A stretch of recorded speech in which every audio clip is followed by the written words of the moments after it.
ওয়াইফাইয়ের speed বাড়ানোর একটা সুন্দর টেকনিক শিখতে পারবেন। তো ভিডিওটা শুরু করা যাক। আর এরকম টিউটোরিয়াল ভিডিও পেতে অবশ্যই চ্যানেলটিকে সাবস্ক্রাইব করে রাখবেন। সো ভিডিওটা শুরু করা যাক। এই সেটিংটা অন করার জন্য শুরুতে আমরা নোটিফিকেশন বার টান দেব। নোটিফিকেশন বার টান দিলে এরকম ইন্টারফেস শো করবে। এখান থেকে আমরা ওয়াইফাই ক্লিক করব। ওয়াইফাই ক্লিক করে ধরে রাখলে আমাদের এরকম ইন্টারফেস শো করবে। এখানে আমরা যে রাউটারটা চালাই সেই রাউটারটার মানে যে ওয়াইফাইটা চালাই সেই ওয়াইফাইটার উপর ক্লিক করব। দেখবেন কানেক্ট হয়ে যাবে। মানে আমাদের যে ওয়াইফাইটা স্পিড পায় না সেই ওয়াইফাইটা আমরা কানেক্ট করব। ওয়াইফাইটা যদি কানেক্ট করতে দেখবেন এখানে আই বাটন। অনেকের ফোনে এখানে সেটিং অপশন থাকে, অনেকের ফোনে এখানে আই অপশন থাকে। তো আপনার যেটা সেটা আপনি ক্লিক করবেন।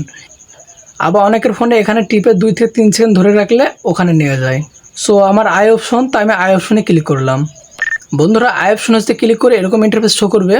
এখানে আমরা প্রক্সি এই অপশনটা ক্লিক করব। এই অপশনটা ক্লিক করলে দেখবেন এখানে নন করা আছে। এটা যদি আপনাদেরও নন করা থাকে তাহলে 3 নাম্বার সেটিংটা অন করে দেবেন।